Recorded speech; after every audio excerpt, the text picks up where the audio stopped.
Hi, my science friends. I have been missing each and every one of you over these last few weeks. I hope you're all well and doing some really fun things at home. I just really wanted to send you all this little video so that I could introduce you to my newest neighbor. Let me tell you, I just met her, but already I've learned that she's really good at this social distancing thing. Yeah, she stays pretty far away from me, as she's supposed to be doing right now. So I just wave and tell her hello from a distance. And you won't believe this, but she's also building her very own house from sticks that she finds on the ground in my yard. Well, let me just show you. We'll see if she's home right now.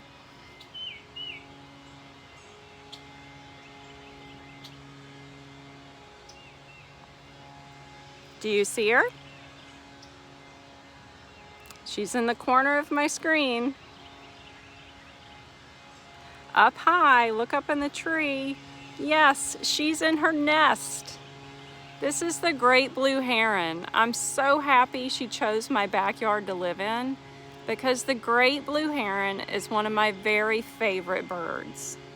Let me tell you a little about them. The great blue heron is the largest and most commonly seen heron in North America. So you may see one near your house, especially if you live near a lake. Herons like to eat mostly fish, and they can swallow fish that are much wider than their very skinny neck. And since they don't want to fly too far to go out to dinner, guess where they live? You guessed it, they live near water, like the ocean, marshes, and lakes. And one of my favorite things about the great blue heron is that they have really long legs, good for wading in the water when they want to go fishing. The great blue heron is big, but only weighs about 6 pounds, which is just a little bit more than a standard bag of flour, like you use for cooking or baking. The reason that they don't weigh as much as you might think they do for their big size is that, like all birds, they have hollow bones, just like this paper towel tube is hollow. So because of my new neighbor, I was inspired to learn more about this type of bird. And I found a wonderful story that I want to share with you. It's called Henry the Impatient Heron. But before we read it, do you know what it means to be patient? It means not only having to wait for something, but waiting well. What do I mean by that?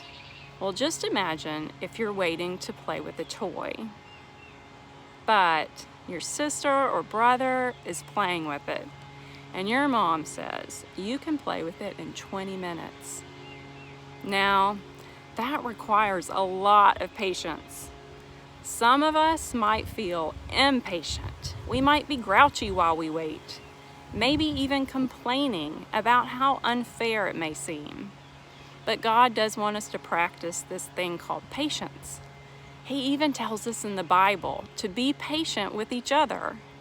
And all of us, not just you kids, but us adults too, we have to practice at being patient. And it's not always easy. But if you're having a hard time with it, like sometimes I do, I definitely do, you can ask God in a prayer to give you a patient heart, and that helps. I know it helps me. So let's read about Henry and see what happens with his story.